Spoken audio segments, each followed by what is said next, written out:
Muy buenas tardes. Permítame en principio saludar al presidente del Tribunal Constitucional Plurinacional, el doctor Petronilo Flores, saludar al presidente de la Cámara de Senadores, al doctor Milton Barón, saludar al presidente del Tribunal Supremo de Justicia, el doctor José Antonio Revilla, saludar al presidente del Consejo de la Magistratura, al doctor Gonzalo Halcón, saludar de manera especial al fiscal general del Estado, el doctor Juan Lanchipa Ponce, saludar al Procurador General del Estado, el doctor Pablo Menacho, saludar al Contralor General del Estado, al doctor Henry Lucas Jara, que acompaña este acto, y saludar, por supuesto, a los distinguidos magistrados de todos y cada uno de los tribunales, del Tribunal Constitucional, del Tribunal Agroambiental, saludar a su nueva presidenta, a los magistrados del Tribunal Supremo y a los consejeros del Consejo de la Magistratura. Saludo especial al doctor Wilfredo Chávez, viceministro de Seguridad Ciudadana, y a la viceministra de Justicia y Derechos Fundamentales, la doctora Erika Chávez Barrancos. Saludar de manera muy especial a nuestras organizaciones sociales aquí presentes en este importante acto de inauguración del año constitucional de nuestra nación. En unos cuantos días, unas cuantas semanas, la Constitución boliviana, nuestro nuevo texto constitucional, ha de cumplir 10 años. 10 años de vigencia de la 17ª Constitución de nuestra nación, que ha cortado a cuchillo la historia de nuestro país. Hay un antes y un después de la Constitución boliviana. Hay un antes y un después de la refundación de Bolivia, a la que se refería con tanta elocuencia nuestro presidente del Tribunal Supremo. Nuestra felicitación, nuestro reconocimiento por ese extraordinario y brillante informe y mensaje que hemos escuchado en la mañana de hoy. Hay un antes de inestabilidad, hay un antes de entreguismo, hay un antes de abandono de la visión de protección, de cariño y de desarrollo de la nación, y hay un después que se marca por la estabilidad, que se marca por el desarrollo, que se marca por la unidad de la nación boliviana. Y el paradigma central, el hecho de cambio, está marcado por esta 17ª Constitución que en unos días, en unas semanas, ha de cumplir 10 años de vida. Esta Constitución que fue pedida por el pueblo. Nunca debemos olvidar que la primera vez, hermanos, que se habló de una asamblea constituyente y la refundación del Estado fue cuando los indígenas de Tierras Bajas, en el gobierno de Jaime Paz Zamora, el año 1991-92, salieron de su encierro, de su característica perdida en los llanos orientales, y se encontraron en Calajahuira con indígenas de tierras altas, y juntos asumieron para sí mismos el construir un mejor destino. Más de una década después, sonó con fuerza, sonó con vigor la idea de una asamblea constituyente en la Guerra del Agua de abril del año 2000. Y más adelante, el año 2003, cuando los bolivianos salieron a la calle en la ciudad del Alto, dispuestos a morir, a enfrentar y a dar su vida por un cambio en la nación boliviana, se afianzó definitivamente la asamblea constituyente que redactaría este nuevo gran pacto social y político que conlleva esta Constitución. Todo de la mano del primer presidente indígena de Bolivia y del mundo, el gran constructor de la nación boliviana, el compañero Evo Morales Ayma, el hermano Evo Morales Ayma, a quien tengo el honor de representar en la tarde de hoy en este importante acto. Atrás han quedado las épocas de inestabilidad, de desunión, atrás han quedado las épocas en las que la Constitución era simplemente un papel mojado, atrás han quedado las épocas en las que existían normas inferiores por sobre la Constitución y contrarias a los intereses del pueblo. Hoy la Constitución boliviana, esta Constitución labrada por una asamblea constituyente formada por voluntad popular, ha generado un nuevo paradigma, una nueva visión de Estado. ¿Y cuáles son los elementos que trae la Constitución boliviana? Son muchos. Cuando uno analiza sus más de 410 artículos, me imagino la labor de los señores magistrados del Tribunal Constitucional cuando analizan los textos, como manda además la función interpretativa de la Constitución, cuando analizan las memorias de la Asamblea Constituyente, lo profundo que esto conlleva, la profundidad del análisis que se hizo en ese momento para la refundación del país. Y a veces es difícil contextualizar, cerrar simplemente una descripción pequeña lo que contiene la Constitución. Nosotros en algún texto habíamos mencionado que son 5 los grandes cambios que trae la Constitución boliviana. La primera, la más importante, la construcción de un Estado plurinacional. El haber sustituido a la República de Bolivia por un Estado plurinacional comunitario, que sigue siendo en los hechos, en la realidad, en la ontología, sigue siendo una república, porque somos un Estado republicano, pero haber incorporado fundamentalmente el elemento del reconocimiento a los pueblos indígenas, las naciones originarias, las dueñas legítimas, ancestrales de esta noble tierra, y haberlas incorporado a la vida política, a la vida social, a la vida jurídica y a la vida económica del Estado. La nación boliviana fue fundada en esta sala, en 1825, pero fue fundada por 46 doctores charquinos, por 46 representantes de las provincias altoperuanas que se reunieron por una iniciativa del mariscal Antonio José de Sucre, quien dicta a su llegada al Alto Perú el histórico decreto del 9 de febrero de 1825. Esos 46 diputados eran representantes de lo que había sido en su momento los defensores del sistema y del proceso colonial, y que rápidamente, como lo hizo don Pedro de Olañeta, el tío de Casimiro Olañeta, rápidamente al ver la derrota del sistema colonial se dieron la vuelta y reemplazaron los males de la colonia por un sistema de dominación, por un sistema de agravio que reprisó y en muchos casos aún empeoró las condiciones de vida de las mayorías del pueblo boliviano, de esa reciente nación que se fundaba, que nació un 6 de agosto de 1825 en esta sala. La población indígena en ese entonces superaba el 90%, pero el 10% o menos del 10% manejó y gobernó y desarrolló un sistema de colonialismo interno, un sistema de explotación que también la describía como burocrática feudal, como burocracia feudal y como un sistema de expoliación de la nacionalidad boliviana, de todos los sectores sanos de la nacionalidad boliviana. Eso ocurrió a lo largo de 16 constituciones y tuvo que ser el pueblo boliviano, de la mano del primer presidente indígena de una nación profundamente indígena, de una nación donde los indígenas han sido, son y serán siempre la mayoría, tuvo que ser un presidente de esta naturaleza el que viabilizara de la mano del pueblo boliviano un proceso constituyente para hacer ese gran reconocimiento histórico trascendental de calificar a Bolivia como un Estado plurinacional y de incorporar a los sectores sanos de la nacionalidad boliviana a la vida institucional del Estado. Un segundo elemento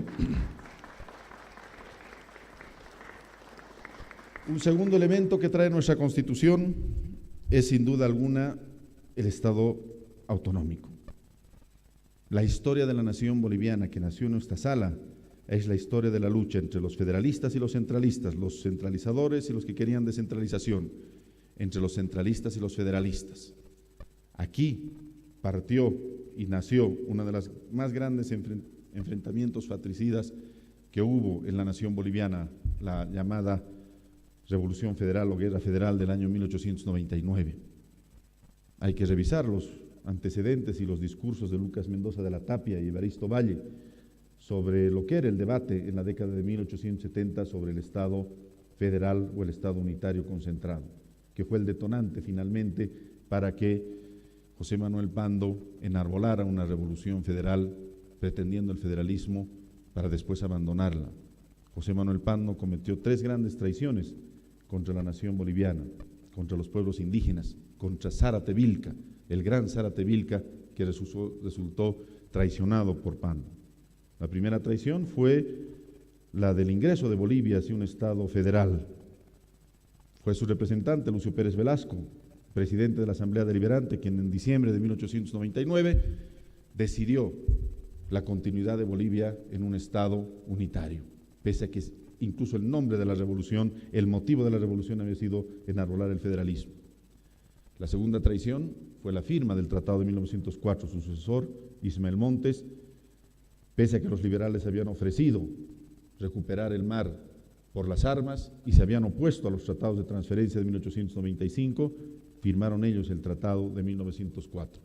Y la tercera gran traición fue el asesinato cobarde de Zárate Vilca, de Pablo Zárate Vilca, el gran y temible Vilca, como dice el libro. Un asesinato que marcó la traición hacia los pueblos indígenas. Más adelante, el referéndum de 1931 pretendió incorporar la descentralización administrativa dentro de las 9 propuestas que se habían sometido al pueblo. Y esta única propuesta fue abandonada. Fue abandonada supuestamente por el peligro y la inminencia de la guerra en el Chaco.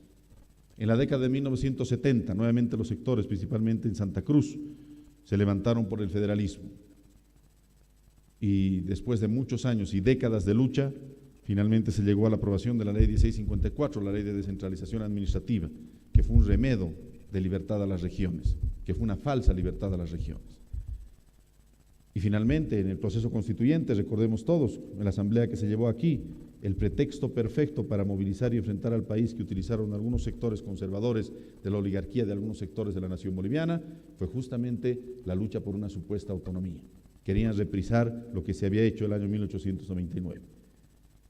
La Asamblea Constituyente, el Gobierno Nacional, el Congreso Nacional de ese entonces, viabilizaron un gran pacto que terminó para siempre en Bolivia el debate sobre la organización territorial.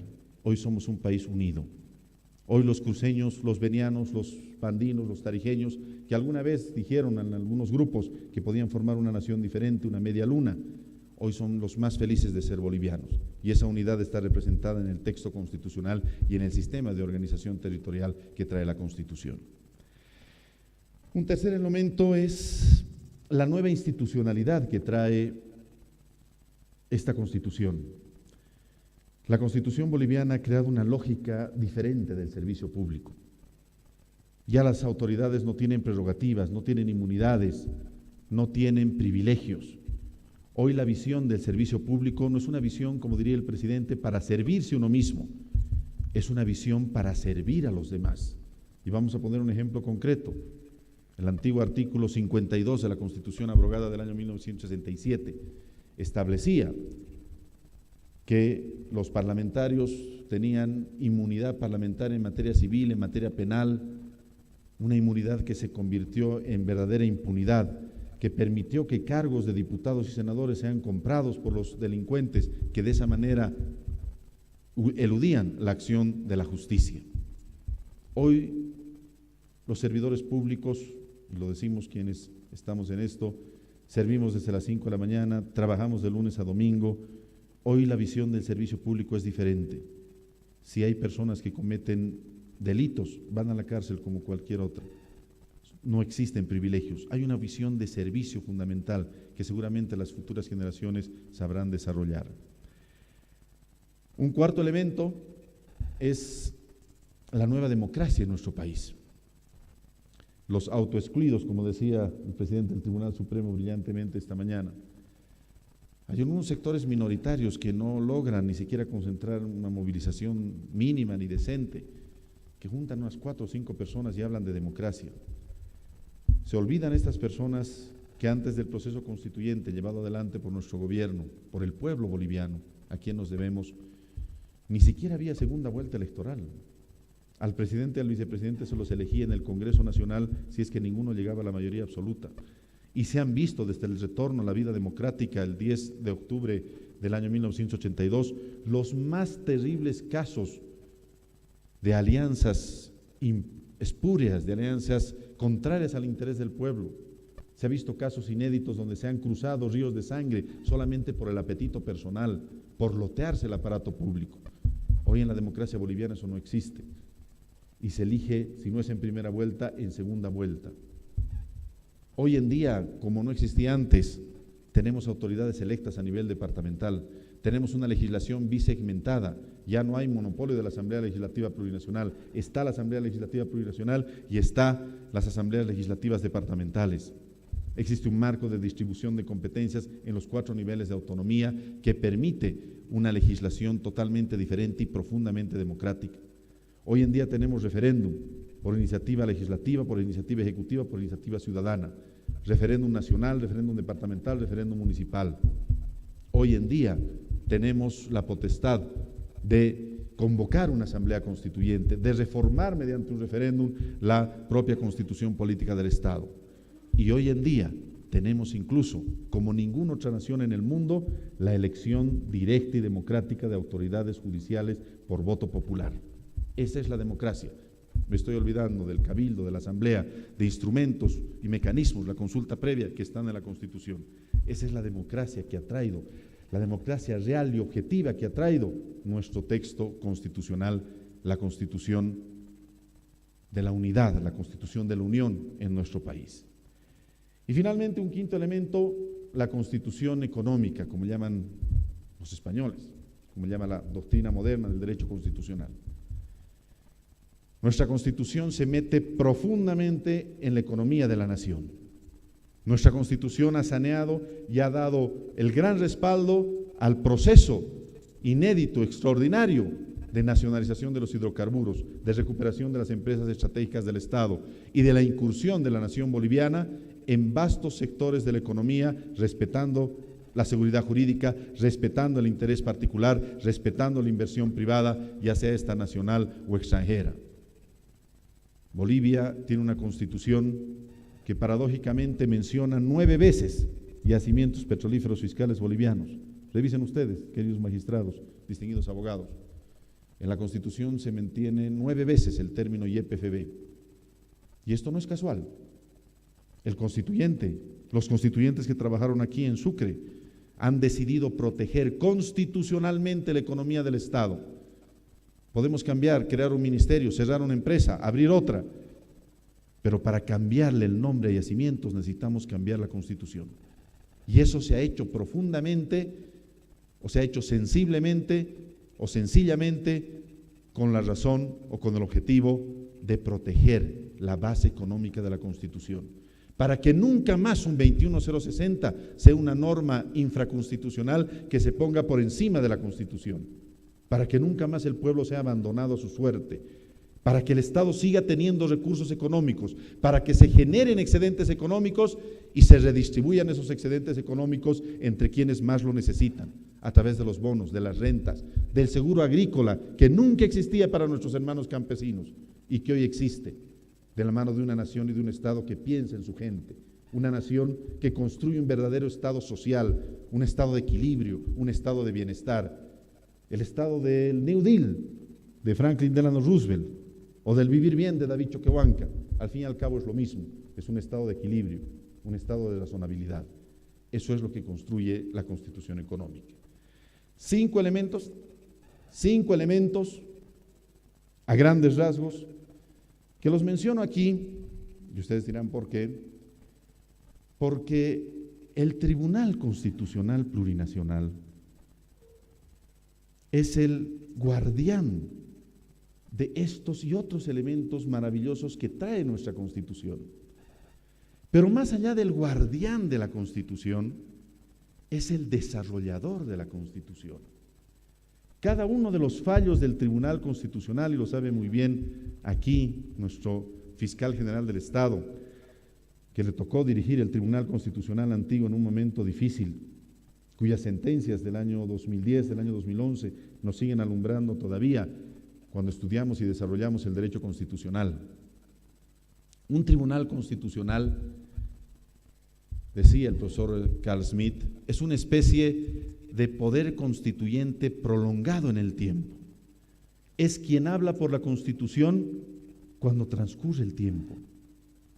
El presidente Evo, hace unos días, en un acto inédito, verdaderamente memorable, extraordinario, acompañó el juramento de 260 abogados en la Casa Grande del Pueblo. Y ahí nos dijo una frase tan simple pero tan profunda.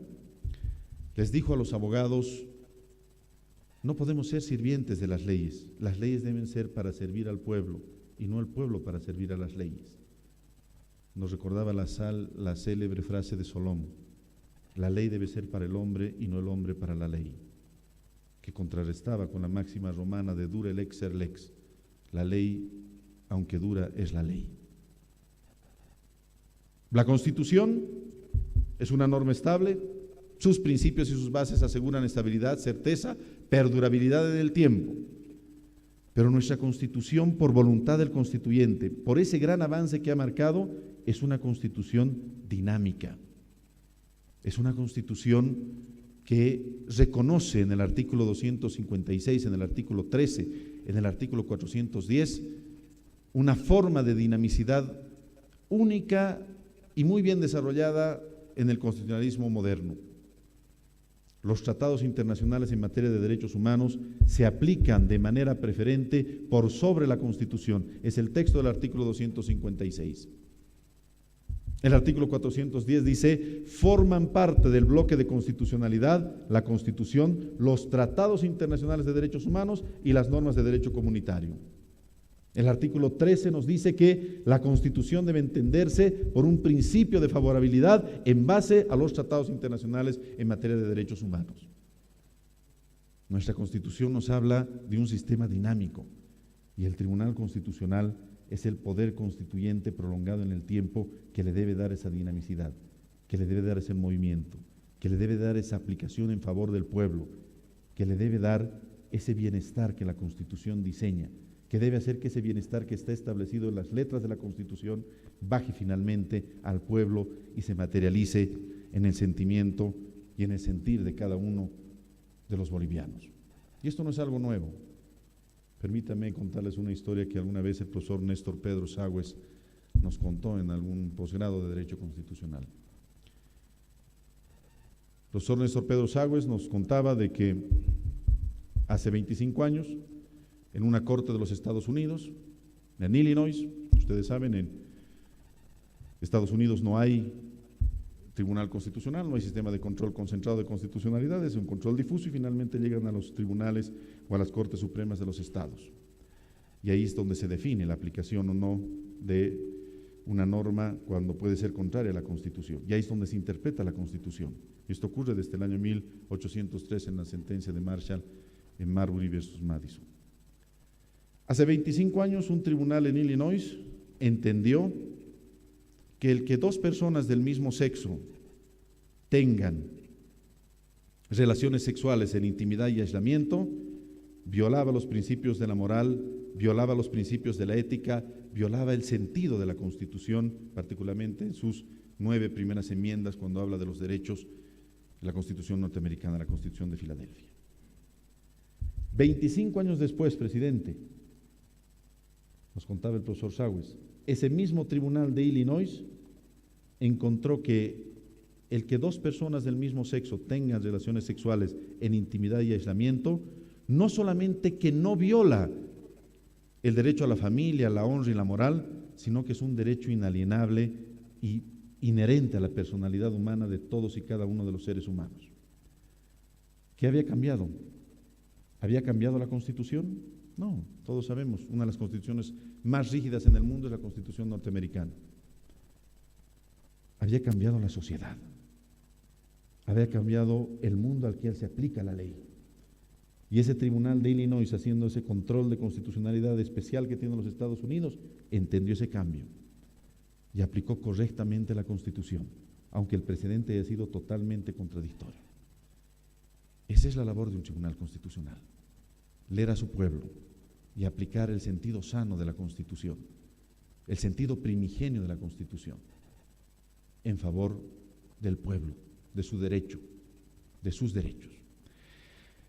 Presidente, tenemos hoy en día un tribunal constitucional, gracias a la nueva Constitución, verdaderamente independiente. A diferencia de lo que ocurrió en la reforma del año 1995, cuando se hizo la reforma, la primera reforma en la Constitución de 67, hoy tenemos un tribunal que no depende del Tribunal Supremo, que no depende del Consejo de la Magistratura, que no depende de nadie. ¿Recuerdan ustedes? Pese a la intención sana de algunos sectores, la mezquindad de visión y la mezquindad política de algunos legisladores y algunos miembros de la entonces Corte Suprema de Justicia se opusieron tenazmente a que se aprobara un tribunal constitucional verdaderamente independiente. Y solamente se lo puso en el acápite cuarto del artículo 116 de la antigua Constitución como una función más del órgano judicial. Hoy no, hoy son absolutamente independientes. Hoy tenemos un Tribunal Constitucional que es verdadero intérprete de la Constitución. La Constitución de 67 había mantenido un anacrónico artículo que decía que el Congreso Nacional podía dictar leyes interpretativas de la Constitución, las cuales necesitaban 2/3 y no podían ser vetadas por el presidente. Había una doble función. Recuerdo muy bien las observaciones de un gran profesor que falleció ayudándonos a construir la reforma constitucional, el profesor Santiago Nino, profesor argentino, que observó seriamente este hecho. Hoy en día, el único intérprete de la Constitución es el Tribunal Constitucional Plurinacional.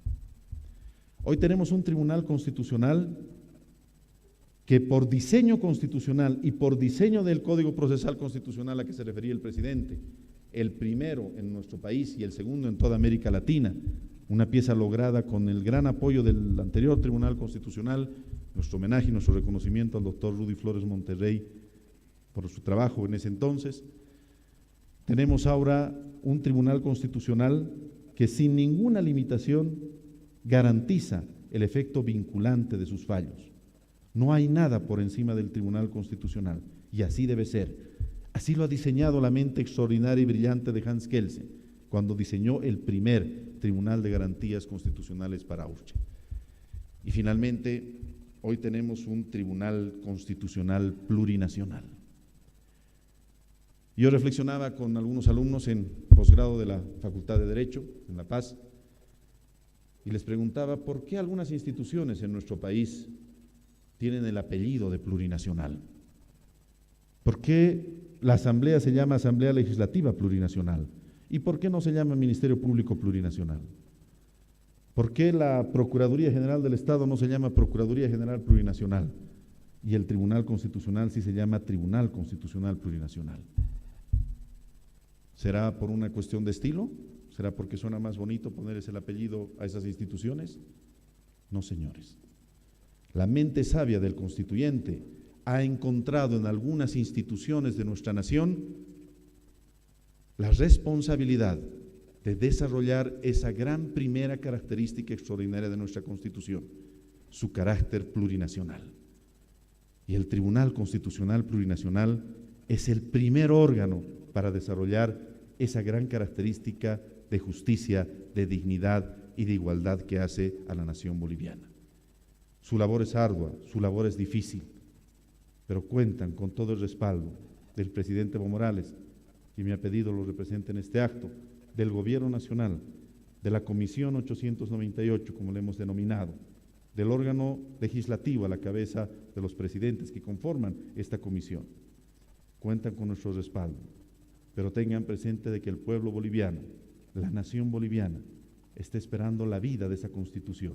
Esa Constitución ha sido labrada en base a la sangre, en base a los muertos de octubre, en base a la lucha del pueblo boliviano, y que para Ventura ha marcado la construcción de una nación diferente. Muchísimas gracias y gracias de verdad por esta invitación a participar en este acto a nuestro presidente, el doctor Petronilo Flores. Muchas gracias.